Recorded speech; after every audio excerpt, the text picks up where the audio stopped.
Hey guys, welcome back to the channel and thanks for showing up for the second part of the SPC alignment correction kit. That's what we're gonna call it. To recap from the first video, if you haven't seen it, go watch it. But just to recap, basically we just swapped out the front upper control arms with SPCs. We got rid of these guys. These are the Duralast. And I had pressed in Energy Suspension bushings with the original cups that came from the original A-arms.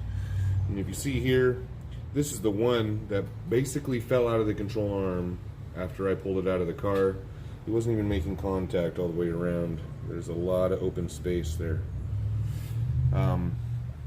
So I popped those out, popped in the originals that I still had. And I'm gonna go see if I can get my money back for those because hey, they didn't do the job. I had no choice but to get the SPC control arms, and they're doing all right. They're still in here. I've got 0 miles on them still. They're just hanging out, waiting for the alignment shop. So we're gonna get right into it by popping off this back tire and starting with the rear toe arm. Don't forget, you're going to need to drop the subframe to get those cambered bolts out. At least in my case, to get this driver's side out, I undid both the back bolts for the subframe and loosened up the front ones just enough until it finally dropped low enough to slide that bolt out. Now on this side, you don't got to worry about that because the this thing kind of contours upward.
Okay, so here's the game plan.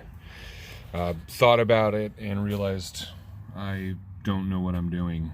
So I'm gonna take a guess. And I'm actually gonna start with the 2 camber arms. This is the forward and the rearward, they're calling it. Now my toe specifically is a 1/2 degree out, or not my toe, my camber. Right, so my tires lean in, the top of the tires lean in. That is at a 1/2 degree on each side, a total of 1 degree. So if I put the bushings in, that gives me just a 1/2 degree. That would make it perfect, right? But the toe arm, that means leaving the toe arm though where it was at, all the way maxed out, it needed a 1/2 degree. So if I did just a 1/2 degree, I still might not have any room for adjustment if it's not quite perfect. I have to make a decision. I'm going to do these 2 and not the toe arm.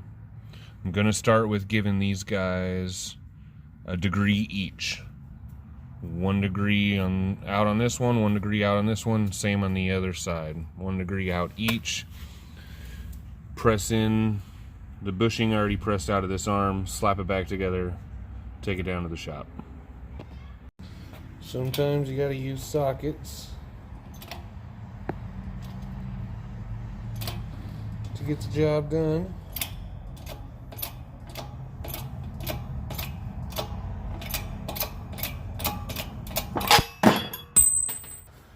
Find a socket that's going to fit over the centerpiece.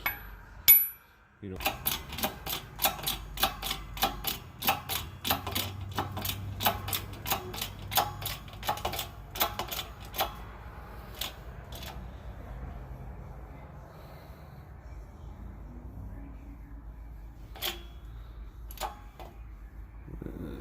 I don't remember how far to go. We'll try that and see what that does.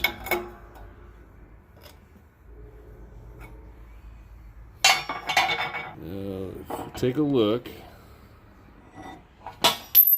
Dropping everything.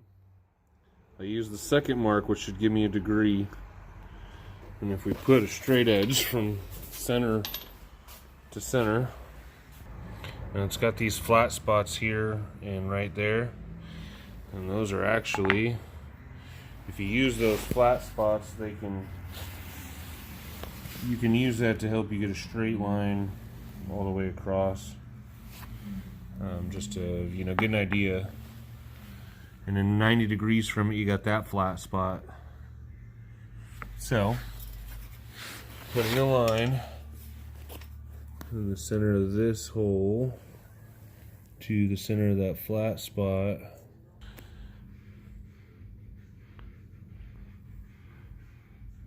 And you can see there that I might have given it a little more than a degree, because there's a line right there. I wanted it right about there, so we're not far off. It's gonna have to work.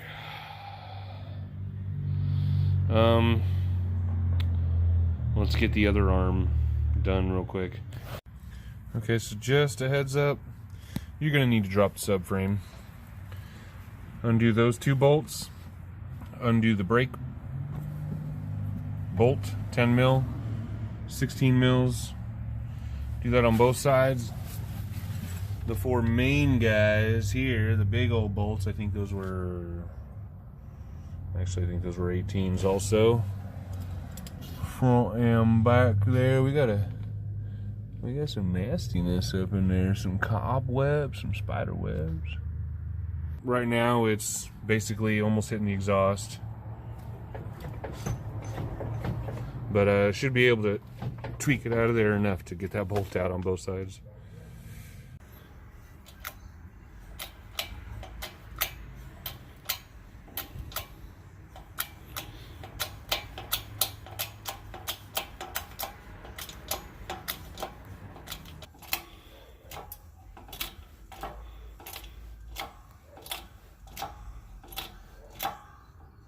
Boom.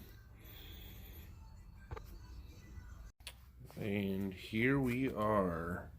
In fact, this might be my thumbnail. But I've got all the bushings pressed in approximately the same orientation, the best to my ability.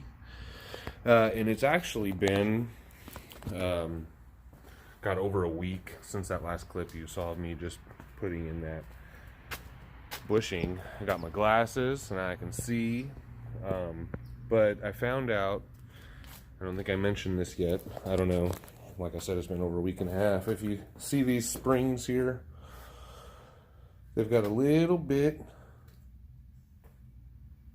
of an arc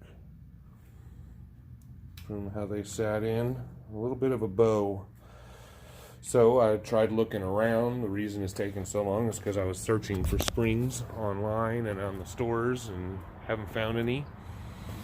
So I found a coilover kit that should fit, and I'm waiting for those to come in the mail, is why it's still sitting here on the jacks, and why I haven't finished up the video sooner, really. And then I decided, well, let's just finish it, well, at least part 2 up, and then we'll make a part 3.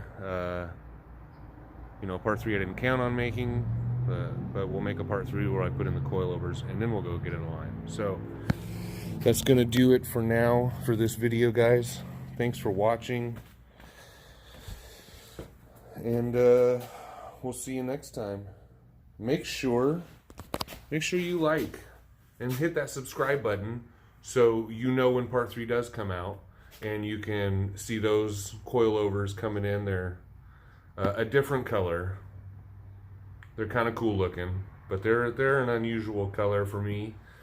So stay tuned if you want to see that and watch those go in.